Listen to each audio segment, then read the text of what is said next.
J'ai une chanson pour Icebreaker. Je dirais mean. Icebreaker, je dirais mean. Why don't you have to be so mean?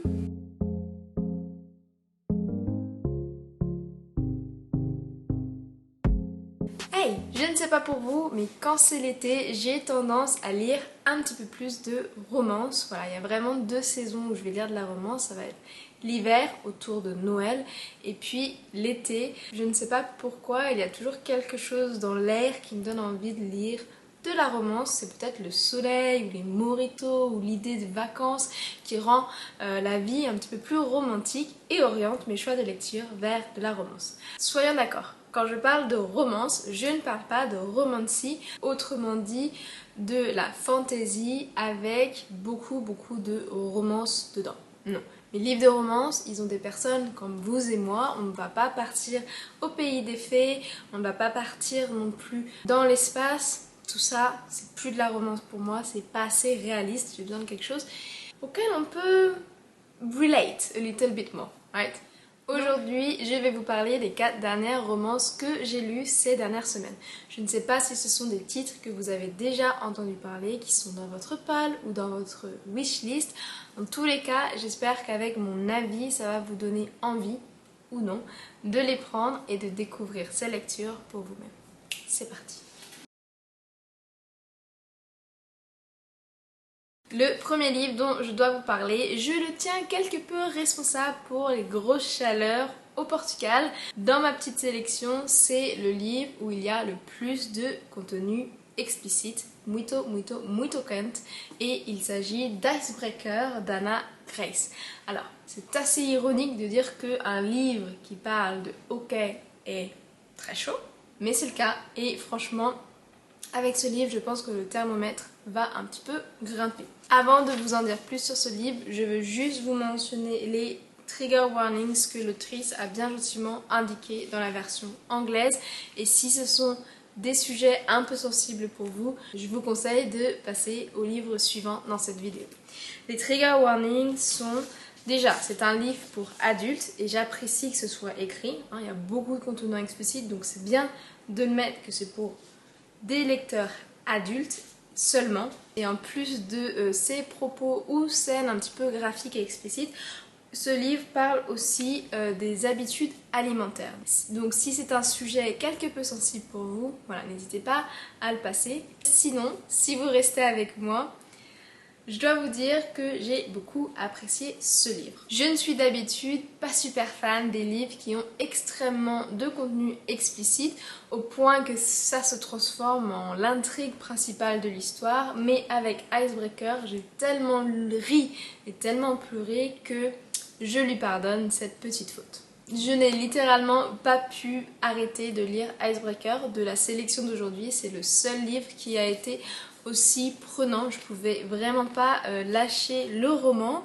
J'ai dû commencer dans la soirée et j'ai fini vers 3h du matin sans trop de pause. Et ça fait un bout de temps que ça ne m'était pas arrivé. Donc pour un premier roman, Anna Grace, bien joué, je dirais. Alors, de quoi parle ce livre? Comme vous le pouvez voir sur la couverture, on va parler de sport sur glace, notamment de patinage artistique et de hockey, de sport que je trouve super impressionnant, tant par la demande physique, par la violence dans les 2 sports, hockey comme patinage artistique, certaines chutes peuvent être très violentes, que par la beauté et toute cette illusion de marcher sur l'eau, marcher sur la glace. Voilà, j'aime beaucoup ces 2 sports et donc on en parle, mais on va en parler dans le contexte universitaire aux États-Unis et nos 2 protagonistes font du sport de haut niveau. Donc on a Anastasia qui a travaillé toute sa vie pour pouvoir rejoindre l'équipe américaine pour les Jeux Olympiques lors de l'épreuve de patinage artistique. En face de ça, ce joli garçon s'appelle Nathan et il est le capitaine de l'équipe d'hockey de la même université.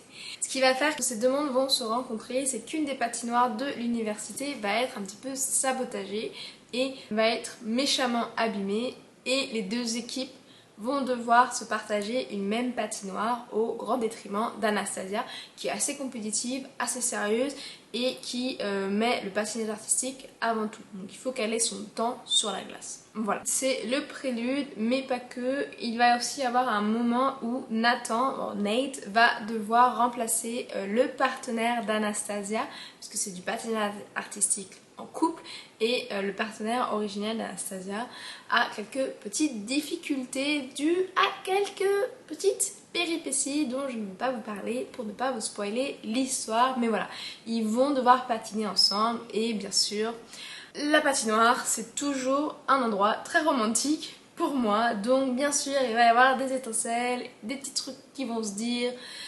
Bref, c'est une romance, hein, on est d'accord. Quand j'ai commencé ce livre et que j'ai lu le résumé, je me suis dit on va avoir Nathan qui va aider Anastasia à patiner, c'est un peu classique, ça m'a fait penser à pas mal de films de patinage artistique et notamment des films français. Il y en a un très bon avec Laurie dedans. Donc j'étais un petit peu sur mes gammes. Cette intrigue, elle est pas aussi grosse que ça dans le livre. Il y a vraiment beaucoup de sous-intrigues. On va avoir le sabotage de la patinoire, on va avoir l'histoire avec le partenaire d'Anastasia, on va avoir Nathan qui va l'aider à patiner, on va avoir les problèmes d'alimentation qui sont liés avec d'autres sujets. Ce qui fait que ça devient très cohésif et que c'est une très belle romance avec tous ces autres aspects que j'ai trouvé très intéressants. Donc voilà, c'est un livre que j'ai énormément apprécié. Je vais sûrement essayer de me retrouver quelques romances sur glace pour l'hiver qui arrive. Donc si vous avez des bonnes recommandations, n'hésitez pas à me les mettre dans les commentaires sous la vidéo. Voilà. Ensuite, je vais vous parler de Love on the Brain d'Ali Hazelwood. Je pense que tout le monde connaît à peu près Ali Hazelwood, que ce soit avec ce roman qui est sorti il n'y a pas si longtemps, ou alors son roman précédent qui était The Love Hypothesis, un roman que j'ai également bien apprécié. Je vous avoue que j'ai quelques questions par rapport à Ali Hazelwood et son rythme de publication. Si vous allez sur internet et que vous tapez son prénom sur Google, vous voyez que cette année, en 2023, elle a sorti non pas un livre, mais plusieurs livres. Donc j'ai pas tout compris. Mais du coup, si c'est une autrice que vous aimez, il y a pas mal de romans à lire cette année pour cet été ou pour l'hiver si vous avez besoin d'une petite romance pour passer les fêtes. Comme pour Icebreaker, Love on the Brain nous emmène dans le monde universitaire, mais cette fois-ci du côté des doctorants et de la recherche scientifique aux États-Unis. Le monde universitaire scientifique est vraiment la petite niche d'Ali Hazelwood, étant elle-même doctorante en neurosciences aux États-Unis, et du coup elle nous apporte tous ces petits détails scientifiques, mais elle parvient toujours, je trouve, à les romantiser et à les rendre suffisamment intelligibles pour qu'un lecteur lambda puisse comprendre ce qu'il se passe. Et je m'inclus dans le groupe de lecteurs lambda, j'ai pas forcément suivi toutes mes classes de sciences au lycée et certainement pas à l'université, c'est pas mon point fort. Je vous avoue qu'avec Love on the Brain, on a une romance assez simple.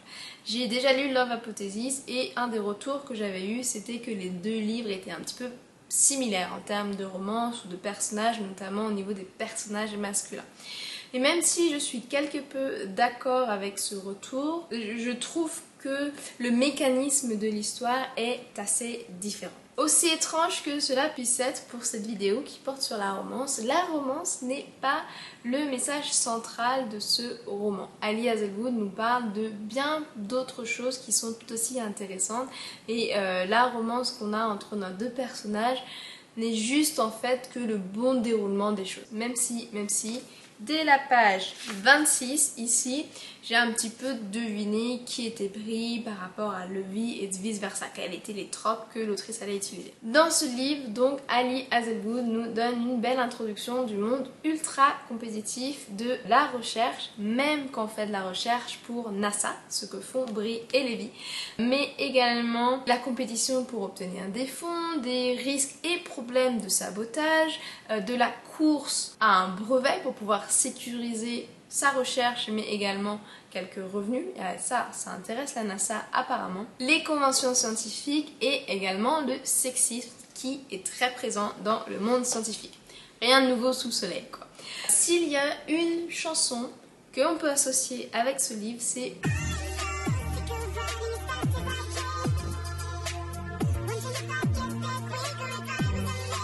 ce n'est pas parce que c'est ma chanteuse préférée, mais c'est parce qu'il y a beaucoup de parallèles possibles entre les paroles de la chanson et le monde scientifique dans lequel Brie va devoir naviguer, qui est un monde extrêmement sexiste. Je veux dire, Brie, elle a un doctorat en neurosciences et quelqu'un qui a pris une fois une classe à l'université, ça veut dire un semestre de cours sur neurosciences, est capable de lui dire qu'elle a tort et que sa manière de faire les choses est correcte.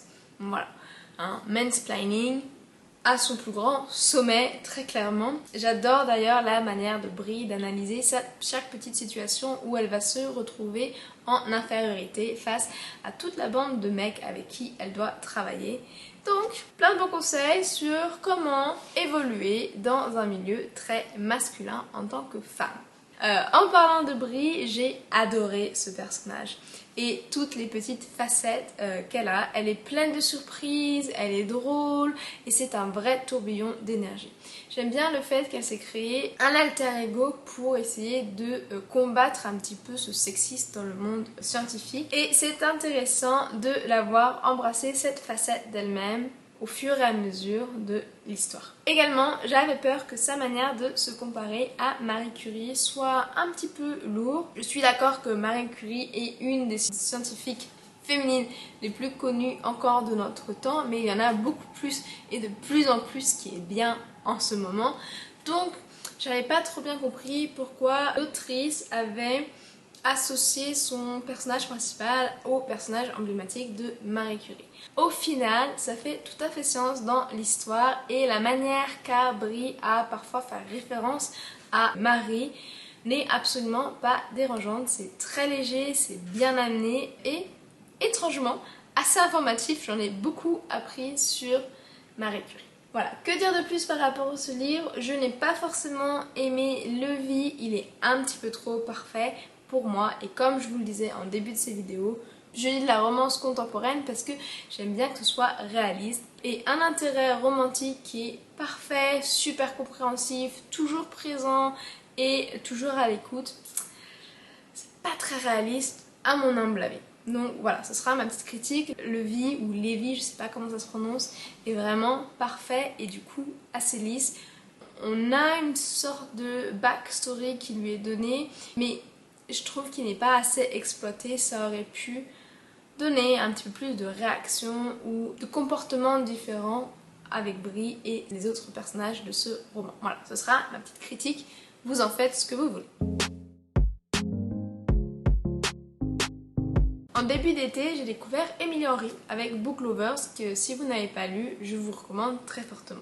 J'ai tellement aimé ce roman et cette autrice que je me suis procuré tous les livres qu'elle a publiés avant Book Lovers et donc j'ai lu Beach Read, une histoire qui là encore se tient dans le monde littéraire mais se concentre sur deux écrivains et j'ai adoré. Pas autant que Book Lovers, ce n'est pas un coup de cœur, mais c'était une très belle romance. Avec Beach Read, on suit deux écrivains donc qui se retrouvent voisins lors d'un été. On a January, notre personnage féminin, qui débarque tout juste au bord du lac dans la maison que lui a légué son père. Et à sa plus grande surprise, Gus est son voisin. S'ensuit bien sûr quelques hostilités car surtout January voit Gus comme sa némésis ou son opposant dans le monde littéraire, mais au final ces deux écrivains qui ont un petit peu du mal à trouver l'inspiration et à sortir un nouveau livre vont se lancer un défi écriture et j'ai trouvé ça très intéressant. Si vous êtes des écrivains en herbe et que vous recherchez quelques petits conseils, ce livre est peut-être fait pour vous. January comme Gus vont nous donner quelques leçons et conseils pour écrire un livre, que ce soit de la romance ou un livre un petit peu plus psychologie, dark, voilà, du style de Gus quoi. Je ne vais pas vous mentir que j'ai un petit peu pleuré lors de cette lecture. J'ai voulu la commencer sur la plage, mais au final c'est un livre qui se mérite de se lire à l'intérieur pour ne pas montrer aux autres. Voilà, quand vous allez certainement un tout petit peu pleurer. L'histoire de January est assez touchante. En plus de devoir écrire un livre, elle se lance un petit peu dans une enquête sur son père qui avait quelques sombres secrets Et l'histoire de Gus, ou plutôt le livre qu'il voulait écrire, est aussi impactant. Et vous allez parler un petit peu de la condition humaine et des éléments qui nous lient les uns et les autres et qui fait que nous formons des grandes, belles familles. Voilà, on parle beaucoup de famille, que ce soit avec nos deux personnages, et ils ont chacun une approche un petit peu différente et des déceptions différentes. J'ai trouvé ça assez intéressant. Est-ce qu'il y a une chanson pour ce livre? Oui, très certainement. Elle serait totalement You Belong With Me de Taylor Swift, non pas à cause des paroles, mais à cause du clip vidéo. Il y a un moment dans son clip où elle écrit des mots à son voisin pour lui dire des choses. Et bien, ça va être un petit peu pareil entre January et Gus. Aucun spoiler là-dessus, c'est pas clé à la romance, mais c'est un petit moment super mignon qui m'a beaucoup fait penser à ce clip de Taylor Swift. Une très belle romance, quelques conseils pour écrire votre propre livre et puis beaucoup d'émotions, que ce soit des rires ou quelques petits pleurs pour moi. Je vous le conseille, il est très bien, même si j'ai largement préféré Book Lovers. Le dernier livre pour cette vidéo, c'est X's and O's d'Amélie. Oui, c'est le même titre que cette chanson qu'on adore tous. Ce roman m'a un petit peu fait penser à ce film, je ne sais pas si vous connaissez, qui s'appelle The Sex List en français. Parce que notre personnage principal, Tara Chen, est en recherche de l'amour. Et au lieu d'attendre ou de rencontrer quelqu'un de nouveau, elle va un petit peu faire la liste de tous ses ex et voir si elle ne peut pas rallumer la flamme avec eux. Voilà, donc ça m'a fait un petit peu penser à Sex List. La différence, c'est que notre intérêt romantique n'est autre que le colocataire de Tara, un beau pied super sexy qui s'appelle Trevor. Et cliché, Trevor va l'aider dans son entreprise pour des raisons que je n'arrive toujours pas à comprendre pourquoi il a voulu faire ça. Mais du coup, il va l'aider à retrouver ses ex. On a un côté un petit peu stalker de la part de Tara à ce moment-là et à voir si elle peut renouer la flamme avec eux. J'aime bien les romances entre roommates. Je vous avoue que tout le coup d'aller retrouver les ex, de faire une petite liste, aller les chercher et de voir si ce n'est pas le partenaire idéal au final, j'ai trouvé ça un petit peu cliché et j'ai vite perdu intérêt dans l'histoire. J'aurais beaucoup plus apprécié voir Trevor tomber amoureux de Tara que voir Tara partir à la recherche de son âme sœur parmi ses ex pour au final jeter son dévolu sur Trevor. Voilà. J'ai pas trop aimé cette romance, mais vous pouvez me dire que c'est de ma faute, j'aurais dû mieux lire le résumé, tout est écrit et dedans on sait comment ça va se faire. À part ce gros point négatif, pour moi, on parle aussi de sujets assez intéressants. En plus du monde des pompiers et d'infirmières, qui sont les métiers respectifs de nos personnages, on va également parler de maladies infantiles et de comment c'est difficile en tant que parent, notamment, de faire face à ça, mais également du monde des influenceurs. Parce que oui, Tara est une bookstagrammeuse comme nous. Son bookstagram porte sur de la romance. Elle fait des lives où elle analyse les tropes des romances et elle essaie de les lier avec sa propre vie et sa propre recherche d'ex. Et du coup, Tara en fait c'est un petit peu... Je suis vraiment désolée pour la lumière qui ne fait que partir et revenir. J'ai des camions qui passent et ça jette de l'ombre sur mes fenêtres. Voilà. Bref. Tara en fait elle tombe un petit peu dans le bovarisme et c'est bien intéressant dans Madame de Bovary et de Flaubert parce qu'il se passe pas mal de choses. Ici ça m'a un petit peu frustrée également et c'est peut-être pour ça que cette romance ne l'a pas trop faite pour moi, non pas qu'à cause de l'intrigue qui peut être intéressante quand c'est bien amené et qu'il y a des intrigues et que c'est dynamiste, mais plus à cause de ce personnage un petit peu trop rose, trop j'ai besoin d'être en couple. Voilà. C'est pas trop mon intérêt. Après ça peut très bien forcément s'expliquer parce que je suis en relation depuis plus de 3 ans maintenant. Il y a sûrement eu un moment il y a quelques années où je posais des questions sur l'amour et la vie de couple. Donc voilà, donc si vous êtes dans ce moment, peut-être que ce livre est fait pour vous. Pour moi, ça a été un petit peu trop cliché, trop bovariste et ça l'a juste pas fait. Mais j'ai quand même fini, donc ça veut dire que ce n'est pas un abandon. C'est quand même plaisant comme livre. Je ne lis pas si je m'ennuie, Mais voilà, ça a été le petit côté un petit peu dérangeant pour moi dans cette petite romance. Voilà du coup les romances que j'ai lues jusqu'à présent. Il m'en reste encore dans ma bibliothèque. Ma prochaine romance sera d'ailleurs The Honeymooners de Christina Lauren. Je ne sais pas si j'ai bien prononcé ça également. Si vous avez également de votre côté des romances que vous avez beaucoup appréciées cet été, n'hésitez pas à me les mettre dans les commentaires. C'est toujours bien de découvrir de nouveaux auteurs et de nouveaux tropes romantiques. Et qui sait, peut-être qu'en septembre, je voudrais encore lire quelques romances. Voilà. Comme d'habitude, n'hésitez pas à liker cette vidéo, mettre un commentaire et vous abonner à la chaîne si ce n'est pas déjà fait. J'essaie de sortir des vidéos toutes les semaines à partir de maintenant, donc je serai là tous les lundis pour vous parler de livres. Je vous souhaite une bonne semaine, de bonnes lectures et on se voit dans la prochaine vidéo. Ciao!